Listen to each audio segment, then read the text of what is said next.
2-1 হাসুব। জননী শওকত ওসমান 2-1। হাসুব। হাসুব আমজাদকে দুপুরবেলা ডাকিয়া গেল। বাড়ি যায় নাই সে। পাড়ার এক টেরে গাছের ছায়ায় একটি গুডির উপর দুইজনে বসিল। কেন ডেকে আনলে আমজাদ জিজ্ঞাসা করিল। লক্ষ্মী ছেলে, বস না, সন্দেশ কিনে দেব। না, জলদি বল। হাসুব ইতস্তত করিতেছিল। মুনি আর আসবে না? আমি কি জানি। মা কত কাঁদে, আব্বার সঙ্গে কথা বলে না। হাসুব বলিল, তোর আব্বা চলে গেল। মুনি ছেলেটা ভারী বল। আমজাদ সায় দিল না। বয়সের সঙ্গে সঙ্গে মুখচোরা ভাব কাটিয়া যাইতেছে। বদ, তুমি ভারী ভালো। হাসুব আমজাদকে আদর করিতে লাগিল। না, সে বেশ ভালো। আমজাদ একটু দূরে সরিয়া গিয়া ব্যঙ্গ করিল, আমাকে আদর করতে হবে না। মুনিভাই নেই তাই। হাসুব অবাক হইয়া যায়। এইটুকে ছেলে, তারও মনে ঈর্ষার ছোঁয়াচ লাগিয়াছে।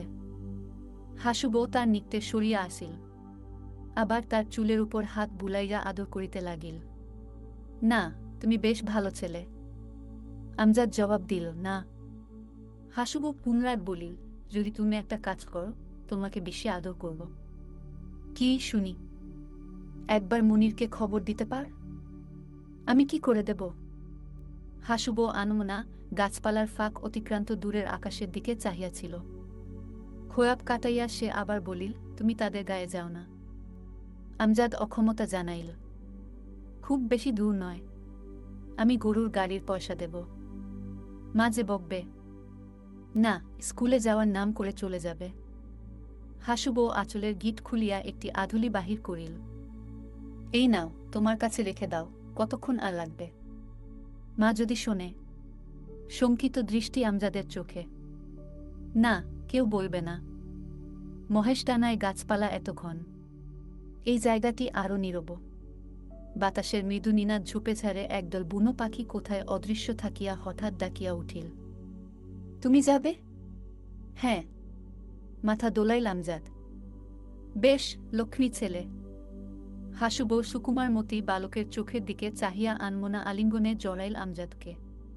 বেশ লক্ষ্মী ছেলে তুমি।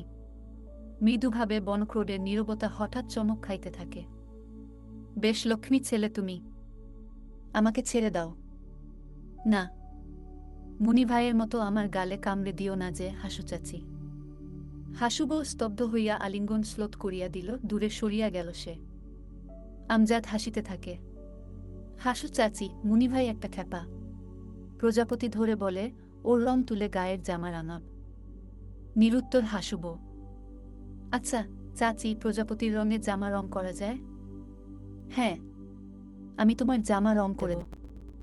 তুমি একবার মুনির খবর এনে দাও। দেখ না, তোমার মা কত কাঁদে। মার নামে আমজাদের করুণা হয়।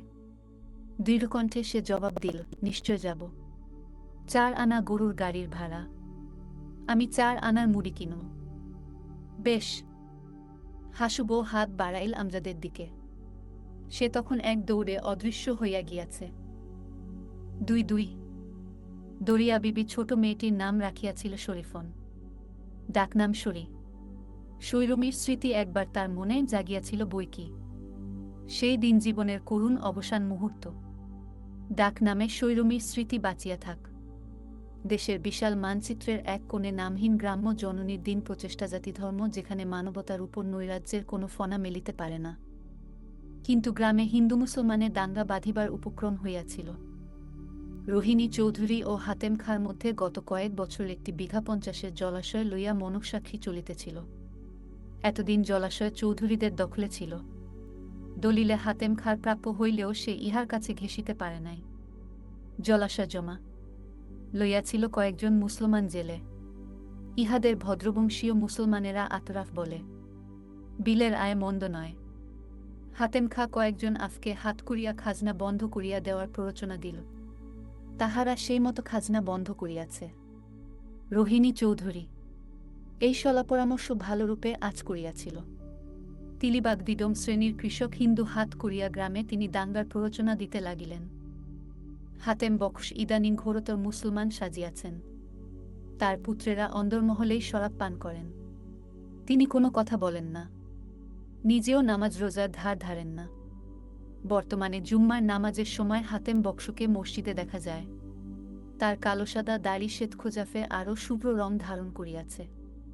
সাদা পিরহান হাঁটু পর্যন্ত ঝুলাইয়া একটি আশা ছড়ি হাতে গ্রামের অন্ধকারে দারোয়ান সঙ্গে ঘুরিয়া বেড়ান।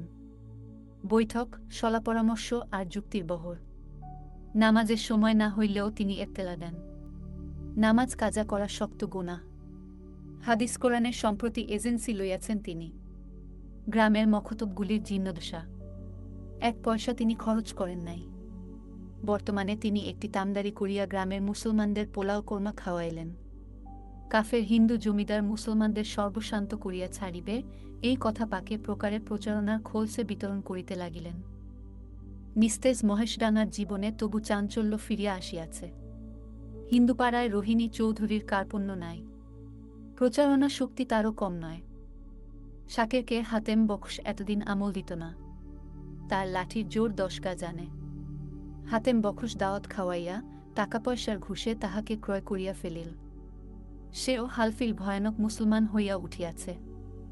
ইমামের পেছনে ইমামের যা নিয়ত আমারও তাই বলিয়া ঈদ ও বকর ঈদে সে বছরে 2 বার মাত্র নামাজ পড়িত, সেও নামাজ শিখিতেছে। বাংলা নামাজ শিক্ষাগঞ্জ হইতে কিনিয়া আনিয়াছে, ঠিকমতো আরবি উচ্চারণ হয় না, তা লইয়া হাসাহাসি করিতে গিয়া হাসুবও ভয়ানক তারা খাইল। নূতন কাক নাকি বিষ্ঠা খাওয়ার জম, এমন মন্তব্য করিয়াছিল নিরীহ বউটি। সুপারি খাওয়া ছাড়ো, তোমার জিভ সরল হোক। চন্দ্র কোটাল পালের গোদা সাজিয়াছে। শেখপাড়ার একজন মুসলমানের সঙ্গে জমির আল লইয়া গত বৎসর তার বৎসা হইয়াছিল। রোহিণী চৌধুরীর মোসাহেবরা সেই উপলক্ষ যথারীতি কাজে লাগাইল। পাড়ায় পাড়ায় চন্দ্র কোটাল বলিয়া বেড়াইতেছে, মুসলমানেরা যদি টু শব্দ করে, উড়িয়ে দাও তুড়ি দিয়ে। জলাশয়ের পাশে একদিন 2 প্রজাদলের ছোটখাটো সংঘর্ষ বাঁধিয়া গেল। কয়েকজন জখম হইয়াছিল। আদালতে মামলা দায়ের হইল। আহতদের পয়সা নাই। চৌধুরী ও হাতেম বক্সের যখন পয়সা আছে, তখন কিছুর অভাব হইবে না। গ্রাম থমথম করিতেছে। এমনই আসন্ন অপরাহ্নে আজহার খা ফিরিয়া আসিল। কাঁধে ঝোলানো থলে, তার ভিতর মণিহারি দ্রব্য, লাটিম, আলতার ডিবা, ছোট মেয়েদের হাতের চুড়ি ইত্যাদি। নইমা ও আমজাদ উৎফুল্ল হইয়া উঠিল। প্রত্যেকে উপহার পাইয়াছে। আমজাদের জন্য খাতা পেন্সিল, লাল রবার। লাটুলেকটি জোর করিয়া সে আদায় করিল। নইমার সৌগাত কানফুল, কয়েকটি রেশমি চুড়ি। দরিয়া বিবির স্তব্ধতা ভাঙিয়াছে। স্বামী স্ত্রীর মাঝখানে সে তো তেমনই যোগছিন্ন। 30টা টাকা আনিয়াছিল আজহার খা। 4 মাস সে বেকার বসিয়া থাকে নাই। তবে দোকান সে করিয়াছিল গত 1 মাস। দোকানদারি পোষাইল না। দরিয়া বিবির হাতেও টাকা ছিল। ইয়াকুব দেদার খরচ করিয়া যায় এইখানে। গঞ্জের দিনে সে প্রায়ই আসে। আজহার ফিরিয়া না আসিলে তার কোনো হাতটান হইত না। আমজাদের স্কুলের বেতন পর্যন্ত ইয়াকুব মাস মাস দিবে বলিয়া শুধু মৌখিক প্রতিশ্রুতি দেয় নাই, 3 মাসের টাকা অগ্রিম দিয়া গিয়াছে। গ্রামের কথা শুনিয়া আজহার হইয়া গেল।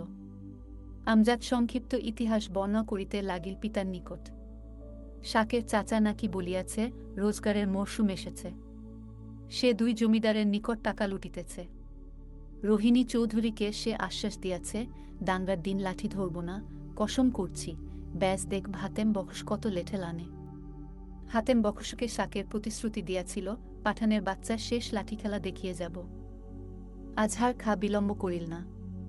খাওয়া দাওয়া শেষ করিয়া একদম মাঠের দিকে গেল। বাজে ঝঞ্ঝাটের চেয়ে মাঠের অবস্থা তার প্রথমে জানা দরকার। মাঠ, ফসল তার কামধেনু। ওই বছর ফসল পাইয়াছিল বলিয়া সংসারেও সি বজায় আছে। সকলে রবি ফসলের চাষ দিতেছে। গরু বাছুরের জুলুমের জন্য কয়েকজন চাষি বাখারির বেড়া প্রস্তুত করিতেছে। পটল দিবে সকলে এবার। তরমুজ গত বছর ভালো ফলে নাই। কুমড়া আর মূলো চাষ চলিতেছে। দেরি হইয়া গিয়াছে তার। তা হোক, নাবি ফসল হইবে। সেজন্য আজহার বেশি অনুতাপ করিল না। চন্দ্র কোটালের সঙ্গে দেখা করা দরকার, চন্দর। মনে মনে হাসিয়া উঠিল আজহার। সন্ধ্যার পদক্ষেপে শূন্য মাঠের আইল বিচিত্র বর্ণে অদৃশ্য হইতেছে। চন্দ্র দাওয়ায় বসিয়াছিল, আজহারকে দে অভিবাসন জানাইল না, বসিতে পর্যন্ত বলিল না। চন্দ্র সে নিরুত্তর। এলোকেশী একটি পীড়া বাহির করিয়া আজহারকে বসিতে দিল। চন্দ্রমণি আসিল পিছু পিছু। আজহার ডাকিল, চন্দ্র। কোনো জবাব দিতেছে না সে। এলোকেশীর দিকে ফিরিয়া আজহার বলিল, কি আজ চন্দ্র নেশা করে বসে আছে? এলোকেশী ভয়ানক রাগিয়া চিৎকার করিয়া উঠিল, ও কি বসে আছে যেন সম লোক এল, কথা বল। গায়ে হিন্দু মুসলমান ঝগড়া তো ভাইয়ের সঙ্গে কি? যত সব অপসৃষ্টি হতচ্ছাড়া তোক। এলোকেশী বলিতে লাগিল, জমিদারে জমিদারে ঝগড়া, বড়লোকে দলাদলি তোদের কি? তোদের জমিদারি দিয়ে যাবে, ওই যে বসে আছে রোহিণী বাবু জলাশয়টা ওকে দিয়ে যাবে। তাই নিয়ে দিনরাত টইটি হিন্দু পাড়ায় ঘুরছে। যার উদ্দেশ্যে বাক্যবান বর্ষিত হইতেছিল সে নির্জীব মূর্তির মতো বসিয়া রহিল। বোকা চোখ মিটমিট করিয়া সে আজহারের দিকে চাহিয়া আবার চোখ ফিরাইয়া লইল। কলকে সাজিয়া আনিল চন্দ্রমণি। আজহার নির্বে টানিতে লাগিল। ধোয়া ছাড়ার অবকাশে সে আবার ডাকিল, চন্দ্র। আজহার স্তিমিত হইয়া আসিতেছে। বড় খুন কণ্ঠ তার, চন্দ্র। আমি এতদিন দেশছাড়া। জানি চন্দর আছে। বড়লোকে দলাদলি, আমরা গরিবেরা কেন ওর মধ্যে? এলোকেশী আবার এক পশলা বর্ষণ করিয়া গেল। দাওয়ায় একটা মাদুরে আট হইয়া চন্দ্র হুকাপান করিতে লাগিল। গ্রীষ্মের শস্যজ্জা আরম্ভ হইল। এলোকেশীর বান তা হইলে ব্যর্থ হয় নাই, কিন্তু ভীষ্মদেব স্বরে কাতর নন, কণ্ঠস্বরে কাতর হওয়ার কোনো লক্ষণ দেখা গেল না। একবার সে হাই তুলিল। সন্ধ্যায় গ্রাম ছাইয়া গিয়াছে। উঠানে নীরবতা। দূরে মাঠে বাছুর ডাকিতেছিল। আজহার উঠিবার পূর্বে বলিল, যোগিনের মা, আবার কাল আসব, আজ ওর মেজাজ ঠিক নেই। ভিটার উপর হইতে নামিয়া পড়িল আজহার অন্ধকার প্রলেপিত মাঠে, তার মনের মতোই শূন্য। সে বাতাসের পথ সঞ্চালন ধ্বনি শুনিতে লাগিল। একবার উৎকর্ণ হইল আজহার। চন্দ্র কোটাল গাল পাড়িতেছে, না, আমার দু চোখ নেই আর মুসলমানদের দেখি, চোখ নেই। এলোকেশী কণ্ঠস্বর তার সঙ্গে, তা থাকবে কেন? তারই গিলে গিলে চোখের মাথাও যে গিলেছে। আবার ভর্ৎসনা সরজাল, চুপ শালি। এলোকেশীর জবাব, আমার বোনের সঙ্গে অত কেন? নিজের বোনকে দিয়ে এসো রোহিণীবাবুকে। এখনো তো বয়স রয়েছে, পীড়িতি করবে। আজহার হাঁটিতে লাগিল। এই একটিমাত্র আত্মভোলা মানুষকে চিনিয়াছিল সে তার কত নিকট। এতটুকু দর্দের জায়গা আর নাই তার পৃথিবীতে। পেছনে ফিরিয়া আজহার অব্যক্ত বেদনায় কোটালের ভিটের দিকে আবার চাহিল। দুই চোখ তার জ্বলে ভরিয়া উঠিল। দরিয়া বিবি কি মরিয়া গিয়াছে? পরদিন বিকালে আজহার রবিফসলের জন্য জমি তৈয়ারি করিতেছিল। বহুদিন মূলা চাষ করে নাই সে। এইবার মূলা ও তরমুজ দেওয়া হইবে এইখানে। জমির কিনারায় শকরগঞ্জ আলু। আমজাদও সঙ্গে আসিয়াছিল। আজকাল আজহারকে সে খুব এড়াইয়া চলে, কিন্তু পিতার নিস্তব্ধ গাম্ভীর্যের সম্মুখে সে ভয়ানক ভীরু। মাঠে কাজ করা তার ভালো লাগে না। স্কুলের পর্যা, সে কেন সাধারণ চাষির মতো এই বয়সে জমির খবরদারি করিবে? পিতার আদেশ নির্বে পালন করে। কয়েকটি বাঁশ কাটিয়া আনিয়াছিল আজহার। আমজাদ তার বাখারি তুলিতেছিল। গরু বাছুরের যা জুলুম, বেড়া না দিলে ফসল আদায় হইবে না। আরেক কৃষক দূরে কর্মব্যস্ত। এক মাসে এইখানে সমীর চঞ্চল ধানবন রং রেখায় মাঠগুলি সাজাইয়া রাখিয়াছিল। এখন শূন্য ক্ষেত। খামারে গাদা উঠিয়াছে। অবেলার শূন্যতার মধ্যেও তেমনি কুটির ছোঁয়া নাই। গ্রীষ্মকালে সমস্ত প্রান্তর যেন গ্রাস করিতে আসে। আজহার সমগ্র মাঠের দিকে তাকায় না। আমজাদ নীরবে কাজ করিতেছিল। শিশধ্বনি শুনিয়া সে চমকিয়া উঠিল। নিশ্চয় চন্দ্র কাকা আসছে, কয়েক বিঘা দূরেই তার জমি। খালের ঢালু পার হইতে চন্দ্র কোটালের অবয়ব ক্রমশ দৃশ্যমান হইতে লাগিল। আমজাদের কাজে মন নাই। এখনই চন্দ্র কাকা আসিয়া পড়িবে। তখন হয়তো তাকে কোনো কাজই করিতে হইবে না। তার মৃদু হাস্যে কপল রানিয়া উঠিতেছিল। চন্দ্র কোটাল সোজা এই জমির দিকে আসিল না। একটি কলাগাছের আড়ালে কিছুক্ষণ দাঁড়াইয়া আত্মপ্রকাশ করিল, কিন্তু স্বতঃস্ফূর্ত শীষ বহু আগে নিভিয়া গিয়াছে। আমজাদি প্রথম সম্ভাষণ জানাইল, ও চন্দ্র কাকা। চোখাচোখি দুইজন। হাস্য। সম্বরণ করিয়া অন্যদিকে মুখ ফিরাইল কোটাল। ও কাকা। কাকা কোনো জবাব দিল না। আজহার কোদাল চালাইয়া জমি পরিপাটি করিতেছিল। সে মুখ তুলিয়া আবার চক্ষু অবনত করিল। আমজাদ হাসিমুখে অগ্রসর হইতে গেল। আজহার ধমক দিল, কাজ করো আমু। চন্দ্র কোটাল দাঁড়াইয়া রহিয়াছে, তার দৃষ্টি অন্যদিকে। আজহার নীরব নত মুখে কাজ করিতে লাগিল। দুজনে যেন কোনো পরিচয় নাই। আমজাদ মুখ চাওয়াচাওয়ি করিতেছিল। গায়ে হিন্দু মুসলমান দাঙ্গা বাঁধিবার উপক্রম হইয়াছে। তারই কি ফল এই? চন্দ্র কোটাল জমির পাশ দিয়া ধীরে ধীরে অগ্রসর হইতে লাগিল, ক্রমশ অদৃশ্য হইয়া গেল গাছপালার আড়ালে। সন্ধ্যার বেশি দেরি নাই। আমজাদ জিজ্ঞাসা করিল, চন্দ্র কাকা কথা বলল না যে? না। পিতার জবাবের ধাঁচ দেখিয়া আমজাদ আর অন্য প্রশ্ন করিল না। শীষের আওয়াজ ভাসিয়া আসিতেছিল। নিশ্চয় চন্দ্র কাকা। আমজাদ স্বয়ং বিষণ্ণ মাঠের দিকে বারবার দৃষ্টিপাত করিতে লাগিল। 2-3 চন্দ্রমণির সঙ্গে আজহারের পথে হঠাৎ দেখা হইয়াছিল। মাঝে মাঝে চন্দ্রমণি গ্রামের ভিতরে আসে। চন্দ্রই কেবল গ্রাম ছাড়া তার অন্যান্য আত্মীয়েরা এখনো পূর্বপুরুষের ভিটায় বাস করিতেছে। আজহার অন্যমনস্ক পথ হাঁটিতেছিল। ও দাদা শব্দে সে চমকিত হইয়া প্রশ্নকর্তীর মুখের দিকে তাকাইল। না, চন্দ্রমণিকে সহজে চেনা যায় না। তার খোলস পরিবর্তন ঘটিয়াছে। বেশ পরিষ্কার কাপড় পরনে, পানের কষে ঠোঁট দুটি রাঙা। বিধবা বলিয়া চন্দ্রমণির যেন কোনো পরিচয় নাই। আজহার চন্দ্রমণিকে কোনো যুবতী পরস্ত্রী মনে করিয়া হঠাৎ অপ্রস্তুত বোধ করিতেছিল। ও দাদা, আমি চন্দ্রমণি। আজহার সেদিন বৈকালে চন্দ্রমণির এই রূপ দেখে নাই। অবাক হইয়া গেল সে। চন্দ্র কোটালের আয়ুপার্জন নিশ্চয় বাড়িয়াছে। রাজেন্দ্রের সঙ্গে ভাজনাচের দল গড়িয়া সে ভালোই করিয়াছে। ও মণি, তুই? আমি তো ভাবছিলাম আর কেউ। চন্দ্রমণি কিশোরীর মতো হাসিতে লাগিল। বছর আগে ম্যালেরিয়া জ্বরে কি ছিরি না হইয়াছিল তার। তুমি আর যাও না যে দাদা? আজহার লজ্জায় মুখ নিচু করিল। কি রে যাই?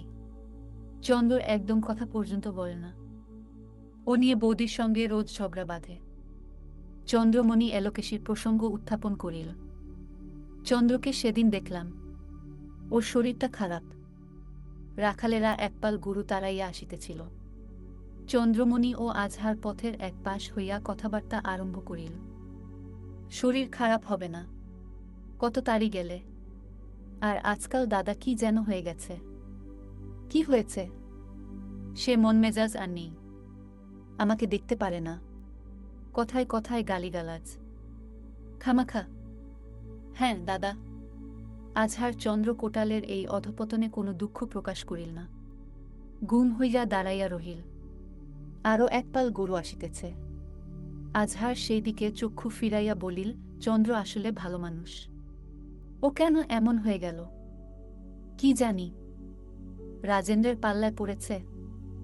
চন্দ্রমণি হঠাৎ কোনো জবাব দিল না, চুপ করিয়া গেল। আজহার প্রসঙ্গস্রোত বন্ধ করিল না। রাজেন্দ্র ছোড়াটা তেমন ভালো নয়। ওর সঙ্গে বসি তাড়ি গেলে বোধ হয়। না দাদা। চন্দ্রমণি অস্বস্তি বোধ করিতেছিল, কণ্ঠস্বরে তার প্রমাণ। গায়ের বড় লোকদের ঝগড়া থেকে দাদার মেজাজ আরও বিগড়ে গেছে। সত্যি মণি, আমিও রাগে সেদিন চন্দ্রের সঙ্গে কথা বললাম না। ও মাঠে এসেছিল। আমারও মেজাজে ঠিক নেই। চন্দ্রমণি আবার হাসিতে লাগিল। আমার দুই দাদাই পাগল। আজহারকে রসিকতা স্পর্শ করিল না। পুরাতন খেয়ে আনিতে ব্যস্ত সে। আজকাল রোজগার কেমন করছে? তা মা লক্ষ্মীর কৃপায় বেশ। নাচের দলে দুপয়সা হয়। আজহার হঠাৎ হিংসুকের মতো বেদনা অনুভব করে। বেশ আছে চন্দ্র কোটাল। আমি যাই দাদা, আর একদিন আসবেন। চন্দ্রমণি আর সেখানে দাঁড়াইল না। 2-4 দুই জমিদারে মামলা বাঁধিয়াছে। গ্রামে আর কোনো গোলমাল নাই। সাময়িক উত্তেজনা নিভিয়া গিয়াছিল।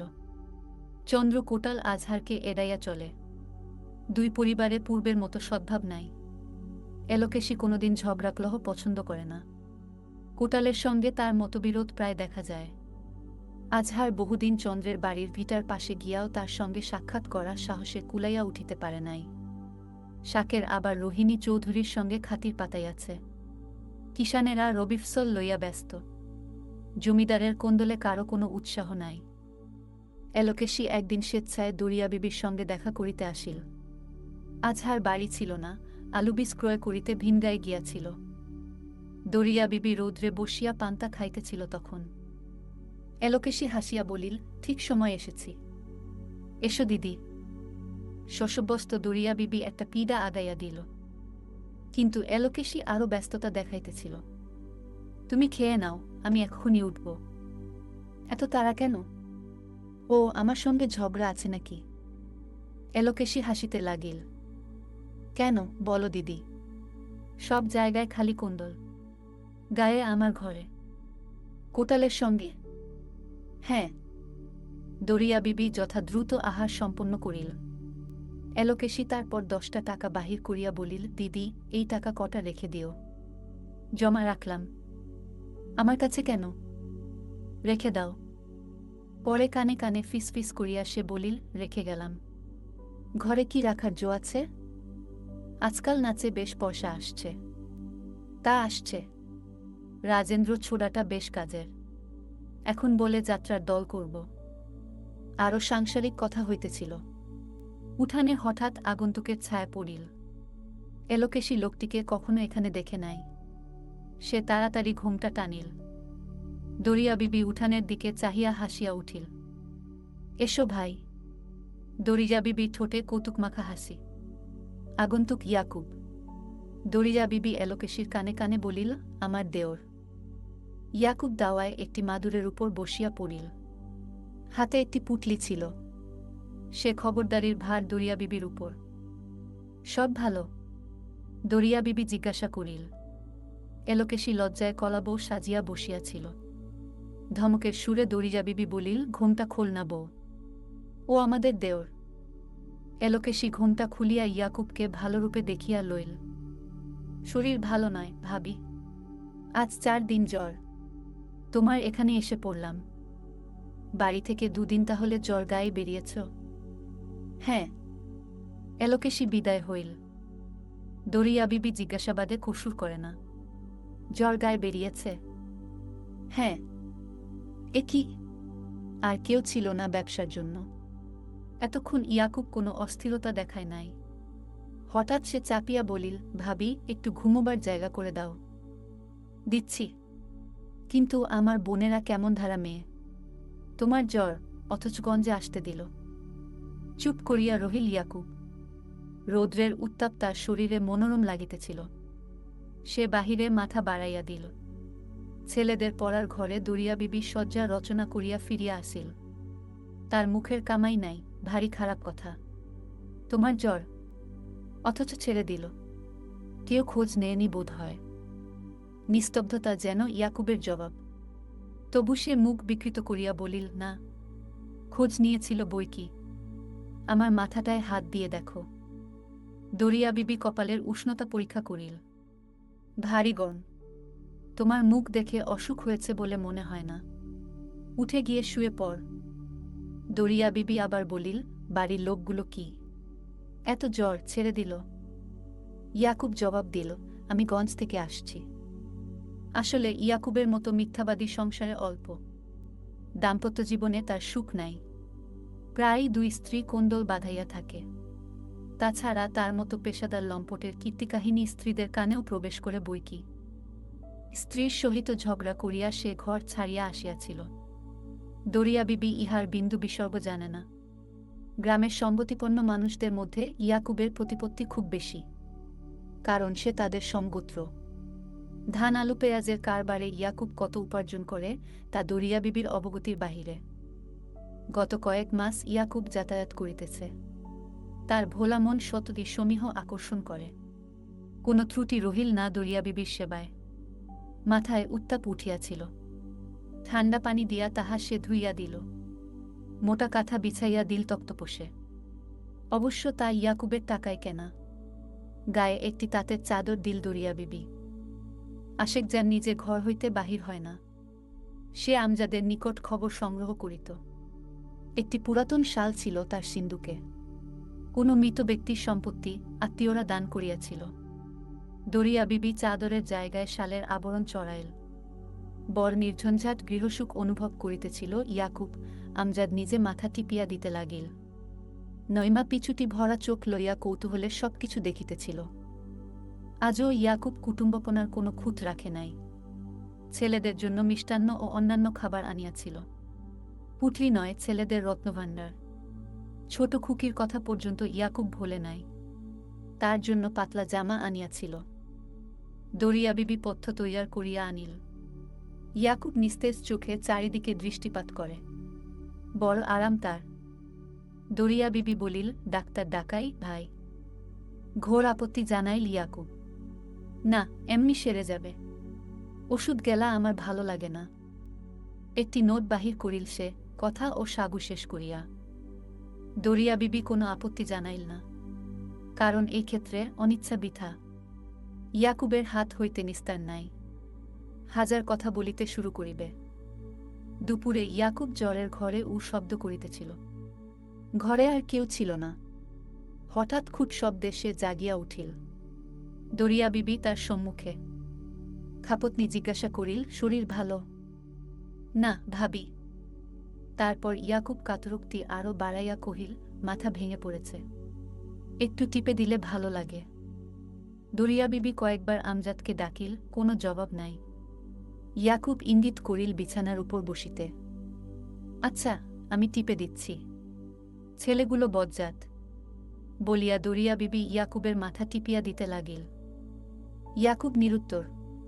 সে নির্বে একবার চক্ষুর পাতা খুলিতেছিল, পর মুহূর্তে বন্ধ করিতেছিল। ভাবি, তোমার কাছে বেশি ঋণ করছি। ধার আমি বরং। ইয়াকুব হঠাৎ হাত তুলিয়া তার মুখে চাপা দিতে গেল। দরিয়া বিবি মুখ তার নাগালের বাহিরে রাখিয়া বলিল, ঋণ আমরাই করছি। ইয়াকুব আবার একটি নোট বাহির করিল। তবে আর একটু ঋণ বাড়াও ভাবি, না হলে আমি মরে যাব। আমার শেষ জ্বর। এমন মানুষ জ্বরের বিকার নয় তো? দরিয়া বিবি নোটটা নাড়াচাড়া করিয়া ইয়াকুবের ব্যাগেই রাখিয়া দিল। নিঃশব্দে লক্ষ্য করিল ইয়াকুব, আর কোনো কথা বলিল না। ডাক্তার ডাকি? কি বলো ভাই? না, যদি ডাক্তার ডাকো আমি জ্বর গায়ে বাড়ি ফিরব। দরিয়া বিবি নিরুপায়। বর একরোখা ইয়াকুব সামান্য কয়েক মাসের পরিচয়ে সে উপলব্ধি করিয়াছিল। চুপ করিয়া গেল সে। ঘুমাইয়া পড়িল ইয়াকুব কয়েক মিনিটে। দরিয়া বিবি মাথা টেপা বন্ধ করিল। আমজাদের গলার আওয়াজ পাইয়া সে বিছানার পাশ ছাড়িয়া বাহিরে আসিল। বেশি বেলা নাই। সংসারের হাজার কাজ অপেক্ষা করিতেছে। সন্ধ্যার একটু পূর্বে বস্তা মাথায় ফিরিয়া আসিল আজহার।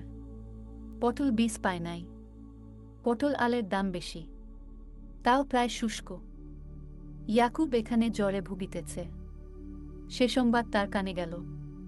তার সঙ্গে সাক্ষাতের তেমন কোনো উৎসাহ দেখাইল না আজহার। হাত মুখ ধুইয়া কিছু আহারের পর সে দাওয়ায় তামাক নিঃশেষ করিতে লাগিল। দরিয়া বিবি বলিল, একবার দেখে এসো। তোমার কি একটু মেনসত্বে মনুষ্যত্ব নেই? কি মনে করবে? আজহার এই ধমকে সন্তুষ্ট হয়। সংসারের কাজে দরিয়া বিবি আবার পরামর্শ করিতেছে তার সহিত। সহযোগিতার দরদিত সে প্রত্যাশা করে। ইয়াকুবের সহিত অনেক কথা হইল। সংসার, চাষবাস, ছেলেদের লেখাপড়া, নইমার চোখের অসুখ ইত্যাদি। পটলালের কথাও বলিল আজহার। ইয়াকুব পকেট হইতে 20টি টাকা আজহারের হাতে দিয়া বলিল, বড় ভাই, আপনি কত জায়গায় ঘুরছেন, আমার সঙ্গে ব্যবসা করুন, কোনো কিছু আটকাবে না। আজহার নোট লইয়া বসিয়া রহিল। দ্বিধাদ্বন্দ্বে সে গ্রহণ করিল এই দান। জবাব দিন। হ্যাঁ, কত কষ্ট করছি, তোমার সঙ্গে ব্যবসা করব, সে তো ভালো কথা। আজহার আরও গল্প ছাড়িল। কয়েক প্রহর রাত্রি অতিবাহিত। দরিয়া বিবির ধমকে আজহার গল্প সমাপ্ত করিল। ভাত পরিবেশনের সময় দরিয়া বিবি হাসিয়া বলিল, ওর সঙ্গে দেখা করছিলেন না, এখন যে আঠার মতো জড়িয়ে গিয়েছ। 2-5 বৈশাখের এক ঝঞ্ঝাওতল রাত্রে আশেকজান মরিয়া গেল। কেহ খোঁজও রাখে নাই। আমজাদ অন্য ঘরে ঘুমাইত আজকাল। পরদিন অনেক বেলা হইয়া গেলে আশেকজান উঠিল না। খোঁজ লইতে গেল দরিয়া বিবি। বৃদ্ধার ঠান্ডা মৃতদেহ পড়িয়া রহিয়াছে। অনেকক্ষণ কান্নাকাটি করিল দরিয়া বিবি। আমজাদ, নইমা। আজহার বোকার মতো চাহিয়া রহিল অনেকক্ষণ। বুড়ির আত্মীয় স্বজন কেহই ছিল না। প্রতিবেশীদের সহায়তায় দাফন কাফন শেষ করিল আজহার। আশেকজানের একটি পেটরা খোলা হইল। 10-12টি খুচরো টাকা ও কয়েকখানি কাপড় পাওয়া গেল। বিশেষ লাভ হয় নাই দরিয়া বিবির। কাফনেই 10 টাকা গিয়াছে। এই অসহায় বৃদ্ধার কথা বারবার মনে পড়ে দরিয়া বিবির। তার জীবনের পরিসমাপ্তি কিরূপে ঘটিবে সে কি জানে? হয়তো এমন অপমৃত্যু তারও কপালে লেখা আছে। কতদিন হইল শৈরমী মরিয়া গিয়াছে। কতদিন? 1 সপ্তাহে আশেকজানের নাম মিটিয়া গেল এই বাড়ি হইতে। চতুর্থ দিনে পাড়ার 2 জন ভিক্ষুককে খাওয়াইয়া দাওয়াইয়া দরিয়া বিবি চালাম সমাপ্ত করিল। আমজাদ কিন্তু ভয়ে একা ঘুমাইতে পারিল না কয়েকদিন। মোনাদিন নাই কাছে। নিজের ছোট কুঠরিতে শুইতে তার বড় ভয় লাগে। দরিয়া বিবি ধমক দিয়া বলিল, ভয় কি বেটা? তোমার দাদি আম্মা তার ভেস্ত নসিব করেছে। ভয় কি? আমজাদের তবু ভয় কাটিল না। কয়েকদিন দরিয়া বিবি শরীফনকে লইয়া আমজাদের ঘরে আস্তানা পাতিল। স্কুলে পণ্ডিতের মুখে আমজাদ ভূতের কাহিনী শুনিয়াছিল। মন হইতে তা সহজে মুছিয়া যায় না। মাকে সে জিজ্ঞাসা করিল, মা, মরে গেলে ভূত হয় মানুষ? যারা খারাপ লোক তারা ভূত হয়। আশেক দাদি কি হয়েছে? শিশু ভয় কি আমু? সে ভালো মানুষ। আল্লাহ তার ভেস্ত নসিব করেছে। ভালো মানুষ আবার পরের বাড়ি খায়। গরিব ছিল যে। গরিব। দরিয়া বিবলি ঈষৎ বিচলিত হয় মনে মনে। জবাব যেন ছেলের মন মতো হয় নাই। আমার ভয় করে। দাদি রাত্রে পাশে ঘুমায়। থুথুকুড়ি ছড়াইল দরিয়া বিবি পুত্রের গায়ে। তার পাশে শুয়ে এত বড় হলে কিনা তাই মনে হয়। আমার ভয় করে কেন মা? বেটা ছেলে, তোর বুকের পাটা নেই। ইস! আমজাদ তবু রাত্রে দরিয়া বিবির কোল ঘেঁষিয়া ঘুমাইত। বাহিরে কাঁঠাল গাছের বনে বনে দমকা বাতাস লাগিলে সে মাকে জড়াইয়া ধরিত। গোরস্থান হইতে আশেকজান দাদি লাঠি হাতে কারো চুল্লিশা খাইতে যাইতেছে। ব্যাপারটা আজহারের কানে গেলে সে একদিন আমজাদকে মক্তবের মৌলবী সাহেবের কাছে লইয়া গেল। তিনি ফুঁক দিয়া দিলেন। সঙ্গে 1 গ্লাস পানি পড়া। গোটা একটি টাকা বাহির হইয়া গেল 2 ফুকের ঠেলায়। মৌলবী সাহেব জুম্মাবারে আর একবার আমজাদকে আসিতে বলিল, আজহার তা শুনিল মাত্র। আবার 1 টাকার বন্দোবস্ত আর কি? আজহার মনে মনে যোগ করিল। আমজাদের ভয় সহজে কাটিল না। আজকাল সন্ধ্যায় একা একা সে দাওয়ায় বসিয়া থাকিতে পারে না। কিন্তু মার কাছে সে সব চাপিয়া গেল।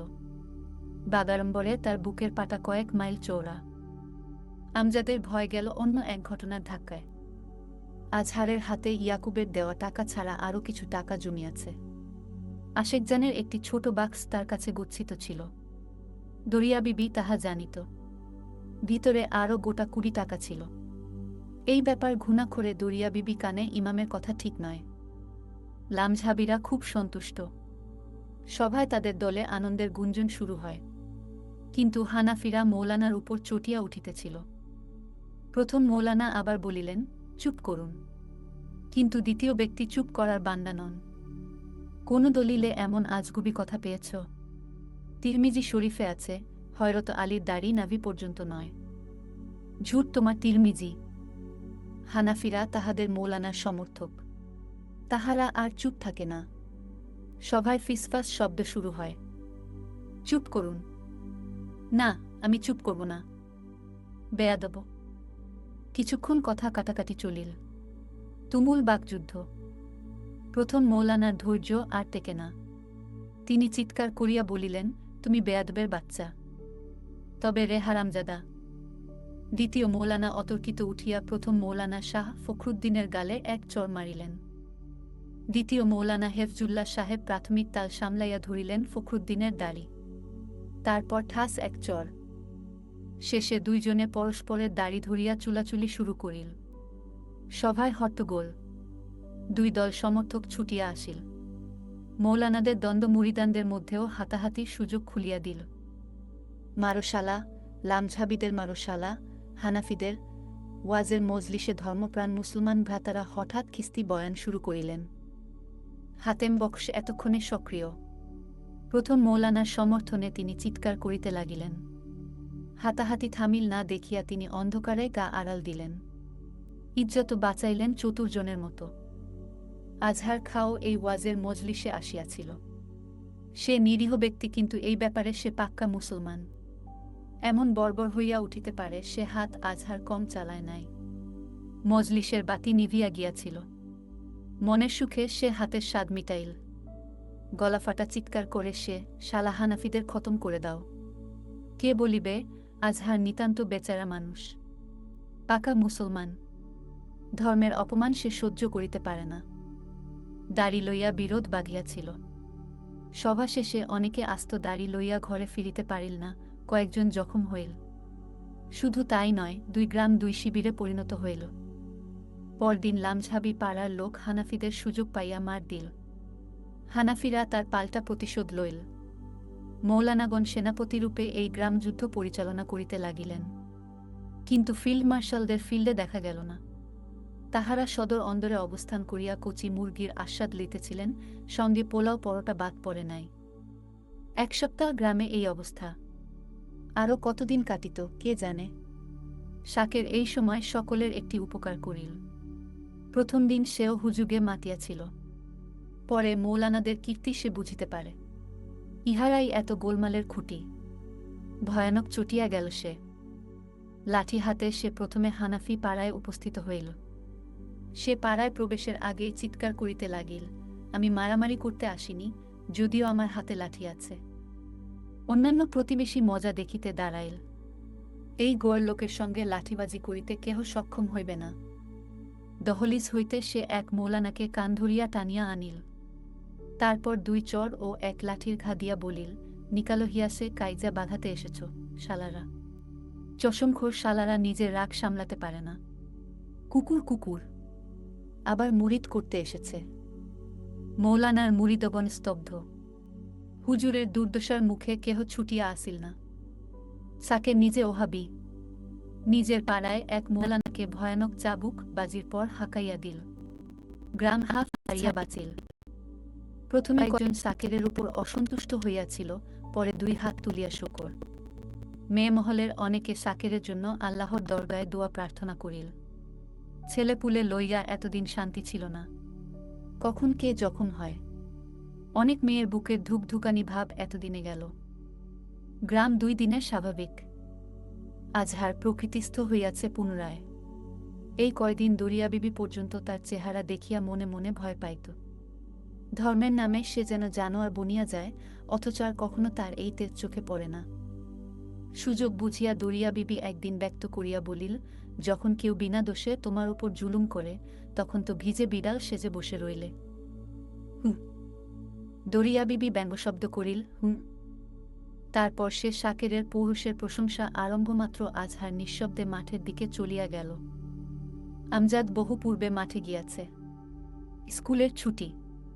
তার লজ্জা লাগে মাঠের কাজে, কিন্তু বাড়ির দুর্দশা দেখিয়া পিতাকে সাহায্য করিতে বেশ আনন্দ পায়। যদিও পিতার উপর তার শ্রদ্ধা দিন দিন কমিয়া যাইতেছে। তার আব্বা যেন কি রকম। জমির এক কোণে লঙ্কা চারা রোপণের জন্য মাটি তৈয়ারি হইতেছিল। লাঙল হইয়া গিয়াছে, এখন শুধু পরিপাটি বাকি। বেড়া দিতে হইবে মজবুত করিয়া। গরু ছাগলের উৎপাত লঙ্কা গাছের উপর বেশি। সারি বন্দি চারা পুঁতিবার জন্য আইল সোজা করিতে হইবে। আমজাদ এইসব কাজ খুব ভালোবাসে। ছোট কোদাল লইয়া সে সোজা রেখাকার মাটি সাজাইতেছিল। এই সময় পশলা বৃষ্টি হইয়া গেল, পানি বর মেহনত দরকার হইল না। হঠাৎ আজহারকে দেখিয়া সে উফুল্ল হয় না। অমনি বলে, আব্বা আব্বা, তুমি অনেক কাজ এগিয়ে রেখেছে দেখছি। হ্যাঁ আব্বা। বেশ, এবার লঙ্কা হলে হাটে নিয়ে যাব না, আমাদের সারা বছর কিনতে হয়। কিন্তু তখন হাত টান থাকলে তুমি কি তা মনে রাখবে? লজ্জিত হয় আজহার মন্তব্যে। সত্যি তার খেয়াল থাকে না তখন। অথচ ক্ষেতের ফসল বেচিয়া দিয়া সারা বছর মুদির দোকানের দিকে চাহিয়া থাকিতে হয়। না, এবার আর বেচুব না, আল্লাহ চাইত। থামিয়া গেল আজহার। হাতে টাকা আছে, তবু খটকা তার মনে। আল্লাহর করুণা মুছিয়া যাইতে কতক্ষণ। দিনের আলো নিভিয়া আসিতেছে। মাঠের রূপ বদলাইয়া যায়। পিতাপুত্রে রবি ফসলের টুকিটাকি কাজ করে। হঠাৎ গানের আওয়াজ শোনা গেল। পিতাপুত্র উৎকর্ণ। গানের কলি দোহরাইয়া গায়ক গাহিতেছে, ভগবান তোমার মাথায় ঝাঁটা, ও তোমার মাথায় ঝাঁটা, যে চেয়েছে তোমার দিকে তারই চোখে লঙ্কা বাটা। ও ছড়িয়ে দিলে মারলে তারে তিলে তিলে, ও আমার বৃথা ফসল কাটা, ও তোমার মাথায় ঝাঁটা। কণ্ঠস্বর পরিচিত। আজহার আবার নিজ মনে কাজ করিতে লাগিল। চনকাকা না আব্বা? আজহার কোনো জবাব দিল না। আমজাদ মাঠের দিকে চাহিয়াছিল। গায়কের অবয়ব তখনও দৃষ্টির বাহিরে। আন্না আমজাদ। আজহার লক্ষ্য করে। কাজের গাফিলতি সে পছন্দ করে না।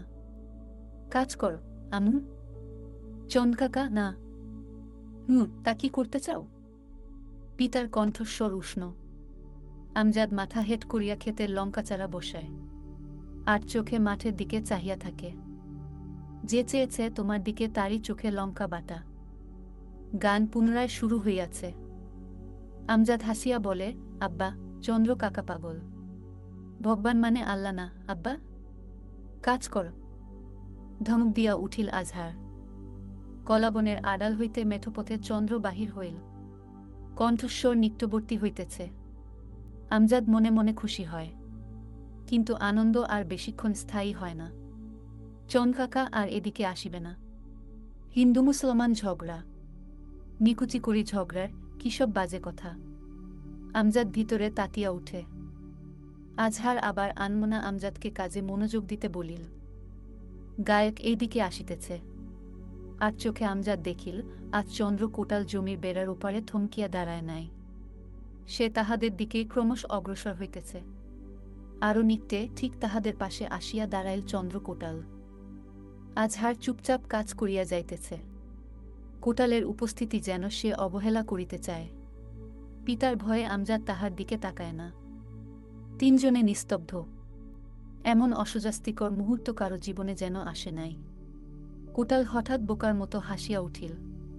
আমজাদ তার দিকে একবার আর চোখে চাহিয়া মাটি খুঁড়িতে লাগিল। হাসি পায় তার। শুধু পিতার ভয়ে চুপ করিয়া আছে। আজহার ভাই, ও খাঁ সাহেব বলিয়া চন্দ্র থামিয়া গেল। অপরপক্ষ তখনও নীরব। এই চাচা, তোমার বাবা এবার বোবা হয়ে গেছে নাকি? বোবা বাবা? ওকার আর আকার। চন্দ্র আমজাদকে লক্ষ্য করিয়া বলিল। আজহার বিন্দুমাত্র নড়িল না। তার হাতের কাজ অবশ্য স্তব্ধ। তারপর খিলখিল হাসিয়া চন্দ্র হঠাৎ দণ্ডায়মান আজহারের ঠিক পায়ের সম্মুখে উবু হইয়া বসিয়া তার চোখের দিকে তাকাইল। চোখে চোখ পড়ে। কোটালের হাসি সংক্রামক। আজহার না, হাসিয়া পারে না। চন্দ্র তখন তুড়ি দিয়া এক লাফে উঠিয়া আমজাদকে কাঁধে তুলিয়া লইল। আমজাদ আজকাল বড় হইয়াছে। কাঁধে উঠিতে তার লজ্জা লাগে। কিন্তু বারণের অবসর কোথায়? এতক্ষণে সে শূন্যে। চন্দ্র নাচিতে নাচিতে বলে, ধর্ম আমি মানিনে। যত সব বেজন্মাদের কীর্তি। গান ধরিল সে। ভগবান তোমার মাথায় ঝাঁটা, ও তোমার মাথায় ঝাঁটা। তারপরই সে বলে, আজহার ভাই, আমি ভাবতাম আমাদের 7 রকম জাত আছে। তোমাদেরও তাই? ঠিক করেছে শাকের। আমাদের শালা পুরুত ঠাকুর, আর তোমাদের ওই। কথা শেষ করিতে পারে না সে। খিলখিল হাসির শব্দে বেলা শেষের মাঠ ভরিয়া ওঠে। সুইচ শব্দে আমজাদকে কাঁধ হইতে নামাইয়া সে বলিল, তামাক দাও। অন্য কারো কথা বলার অবসর নাই। চন্দ্র আবার কহিল, আমাদের পুরুত এলে আমিও দাড়ি ছিঁড়ে লেঙ্গা। ধর্মের নিকুচি। যত সব চালবাজি শালাদের ঝগড়া লাগানোর।